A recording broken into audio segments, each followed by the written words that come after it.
Hello बच्चों, class 10 के Verma sir के निष्णात क्लासेस में आपका स्वागत है। और बिहार बोर्ड की परीक्षा को ध्यान में रखकर छोटा छोटा कई क्वेश्चन प्रिज्म पर आधारित आज आपको बताया जाएगा, समझाया जाएगा। और इसी के साथ लेंस कैसे जुड़ता है प्रिज्म के साथ, यह क्वेश्चन भी आपको बताया जाएगा। आपको पिछले क्लास में बताया गया था कि प्रिज्म क्या है। एक अपवर्तक माध्यम है, प्रायः कांच का बना होता है, क्राउन या फ्लेंट कांच का होता है। यह 3 अपवर्तक सतहों से घिरा हुआ होता है। क्वेश्चन आता है, जैसे शॉर्ट क्वेश्चन आता है 2 नंबर का, कि किसी प्रिज्म से अपवर्तन का किरण आरेख खींचें। बच्चे सब घबरा जाते हैं कि इस प्रश्न का उत्तर कितना सा लिखेंगे और क्या लिखेंगे। छोटे क्लास के बच्चे हैं, बेसिक फाउंडेशन का क्लास है, तो आप इसमें देखिए कि कितना सा लिखेंगे। एक प्रिज्म से अपवर्तन का किरण आरेख खींचे, तो एबीसी एक प्रिज्म है। किसी प्रिज्म एबीसी से नाम लिख दिया, एबीसी प्रिज्म से अपवर्तन का किरण आरेख बगल के चित्र से प्रदर्शित है। एक चीज यहां ध्यान रखिए, जब आपको अपवर्तन को दिखाना है तो एक वर्णी प्रकाश लीजिए, यौगिक प्रकाश मत लीजिएगा, उसमें 7 रंग हो जाएगा और सब अलग अलग कोण पर विचलित होने लगेगा, तो फिर आपको तो दिखाना मुश्किल हो जाएगा।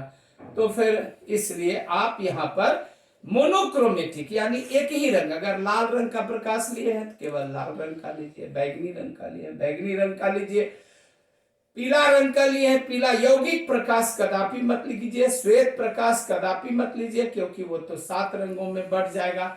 तो आपका पर्पस विचलन, वर्ण विक्षेपन, अपवर्तन सबको दिखाने लगेगा। और आपको खाली कहा है अपवर्तन का किरण आरेख खींचे, तो आप एक वर्णी प्रकाश ले लीजिए और किरण आरेख दिखा दीजिए। ये हो गया आपतित किरण, ये अपवर्तित किरण हो गई और ये निर्गत किरण हो गई। खेल खत्म। फिर तुरंत मिलते हैं अगले क्वेश्चन में। इसके पहले आपने क्वेश्चन था, देखिएगा, इसमें ब्लू कलर से आपको दिखाई पड़ेगा, गौर से देखिएगा, पॉज करके देखिएगा तो पता चलेगा। किसी प्रिज्म से अपवर्तन का किरण आरेख खींचे, उसमें था केवल किरण आरेख खींचे, इसमें कहता है किरण आरेख खींचे और विचलन कोण को किसे कहते हैं यह भी बता। तो देखिए ऊपर का भाग तो वही हुआ, यह है आपतित किरण की मूल दिशा, यह इस दिशा में प्रकाश किरण जा रही थी। अगर यह प्रिज्म उसके रास्ते में, ये प्रिज्म उसके रास्ते में अगर नहीं आता तो ये किरण अपनी सीध में प्रकाश सरल रेखा में चलती है, चल जाती। ये इसको मोड़ता है और ये जो इसको मोड़ता है, तो आपतित किरण की जो मूल दिशा है, मूल दिशा, और जो निर्गत किरण की दिशा है, इसके बीच का ये जो कोण होता है, यह कोण, यह कोण डेल्टा, यह भी आप समझिए, ये डेल्टा, इसी डेल्टा को हम लोग विचलन कोण कहते हैं। क्यू डैश पी, आर कहिए, एस कहिए, यहां रुकिए, आगे बढ़िए, सब तो वही है, उसी को विचलन कोण कहते हैं। प्रिज्म की 2 विशेषताएं हैं। एक कल भी पढ़ाए थे कि ये वर्ण विक्षेपन कर सकता है, वर्ण विक्षेपन करते हुए दिखा दीजिए। और ये निर्गत प्रकाश को आप क्या देख रहे हैं, हमेशा अपने आधार की तरफ क्या करता है, मोड़ता है। इसकी एक ये सबसे बड़ी विशेषता है कि प्रिज्म निर्गत प्रकाश को हमेशा आधार की तरफ मोड़ता है। क्लास 12 में जाइएगा तब इसके और ढेर सारे गुणों के बारे में हम आपको बताएंगे। अब मन में एक प्रश्न उठता है कि प्रिज्म से जब प्रकाश निकलता है तो वह 7 रंगों में क्यों बढ़ता है, कैसे बढ़ता है? क्या उसके अंदर, प्रिज्म के अंदर कोई मशीन है? नहीं। क्या प्रिज्म रंग उत्पन्न करता है? ना। तब फिर ये कैसे रंग उत्पन्न होता है? इसलिए भाई कि प्रिज्म एक सघन माध्यम है और अलग अलग रंग का वेग अलग अलग होता है और वेग सदिश राशि है, अतः उसकी दिशा अलग अलग होती है, वो अलग अलग कोण पर विचलन होता है, जैसा कि आप देखें पिछले चित्र में। इसलिए आपको ये जानना चाहिए, कुछ बात याद रखना चाहिए। ये सब जितनी भी बातें हैं ये +2 से रिलेटेड है, 12 क्लास से। इसको पढ़िएगा, याद रखिएगा। सबसे कम विचलन लाल रंग का होता है, यही कारण है कि खतरे का निशान हमेशा लाल रखा जाता है। सबसे ज्यादा विचलन बैगनी रंग का होता है। ये जो कोन है, कोन BAC, इसको प्रिज्म का कोन कहते हैं। यह प्रिज्म फार्मूला कहलाता है।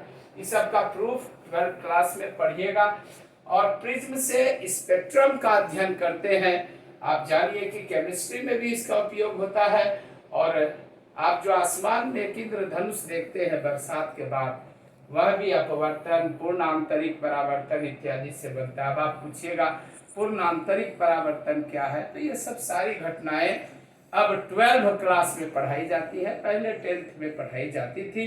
12th क्लास में आप हमसे मिलिएगा तो हम विस्तार से पढ़ाएंगे। अब प्रिज्म के बाद अपवर्तन का एक मेन हिस्सा शुरू होता है, वह है लेंस। लेंस भगवान का दिया हुआ सबसे खूबसूरत लेंस है हमारा नेत्र लेंस।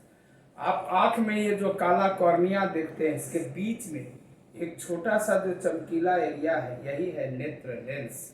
इस नेत्र लेंस की विशेषता होती है, प्रायः जितने भी कांच के लेंस होते हैं उसके दोनों सतह की वक्रता त्रिज्या समान होती है, लेकिन नेत्र लेंस की वक्रता त्रिज्या अलग अलग होती है। आप लेंस पर जब आएंगे, आई लेंस पर, इसके बारे में विस्तार पूर्वक पढ़ाएंगे। आप हमारे अगले वीडियो को देखते रहने का इंतजार करिए।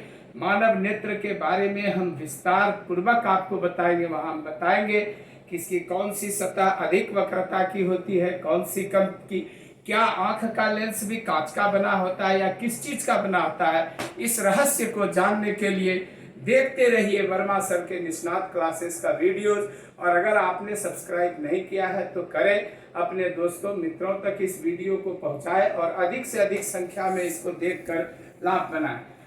लेंस क्या है? एक मटेरियल मीडियम है, पदार्थीय माध्यम है। ठीक प्रिज्म की तरह इसको भी खोखला बनाकर अंदर में पानी भर देंगे, पानी का लेंस हो जाएगा। अंदर में किरासन तेल भर देंगे, किरासन तेल का लेंस हो जाएगा। अंदर में कार्बन डाइऑक्साइड। लेंस कुछ नहीं है, एक पदार्थीय माध्यम है। दोनों सतह उठा हुआ हो, उत्तल लेंस। एक सतह समतल हो, एक उठा हुआ हो, समतलोत्तल लेंस, प्लेनो कन्वेक्स। दोनों सतह अवतल हो, अवतल लेंस। दोनों सतह अवतल हो, अवतल लेंस। एक सतह समतल, एक सतह अवतल हो, समतलावतल लेंस। दोनों सतह उत्तल हो, उत्तलोत्तल लेंस। दोनों सतह अवतल हो, अवतलावतल लेंस। बाएं तरफ हमेशा फर्स्ट सतह को रखा जाता है, दाएं तरफ हमेशा सेकंड सतह को रखा जाता है। एक बाइफोकल लेंस होता है। आपकी दादी, आपकी नानी, आपके दादा, आपके घर में बड़े बुजुर्ग प्रायः प्रेस बायोपिया नाम की एक आंख की बीमारी से पीड़ित रहते हैं, जिसको जरा दृष्टि दोष कहते हैं। हम नेत्र के बारे में फिर बता रहे हैं, विस्तार पूर्वक पढ़ाएंगे। उस जरा दृष्टि दोष के उपचार के लिए कैसा चश्मा बनाया जाता है, जिसका नीचे का भाग उत्तल, ऊपर का भाग अवतल रहता है।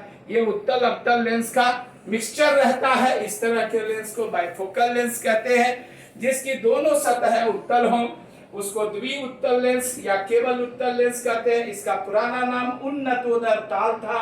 इसका पुराना नाम नतोदर ताल था। लेंस जो अभी प्रसिद्ध नाम है, इसी का नाम था पहले ताल। आंख को कहते थे चक्षु ताल। ये गोलीय बेलनाकार लेंस है। ये टिपिकल बीमारी में मायोपिया प्लस, जिस आदमी को एस्टिग्मेटिज्म और मायोपिया, ये दो बीमारी आंख की होती है एक साथ, उसको ये लेंस लगता है। ये एस्टिग्मेटिज्म में लगता है। ये उत्तल लेंस आपका लगता है फार साइड के इलाज में, अवतल लेंस लगता है शॉर्ट साइड के इलाज में। ये लघु दृष्टि दोष क्या है, दीर्घ दृष्टि दोष क्या है, मायोपिया, हाइपरमेट्रोपिया, ये सब सारे टर्म्स यहाँ आएंगे। यहाँ केवल डेफिनेशन है, इस सब क्वेश्चन परीक्षा में नहीं आता, इसलिए बोर्ड मॉडल नहीं लिखे हैं। लेंस क्या है? तो लेंस कांच का बना हुआ अपवर्तक सतहों से घिरा हुआ, दो अपवर्तक सतह होती है। एक पदार्थीय माध्यम है। इसका अपवर्तनांक माध्यम पर निर्भर करता है कि वो कांच का है कि पानी का है, कौन चीज का है। और लेंस ये कई प्रकार का होता है। Thank you very much for watching this video.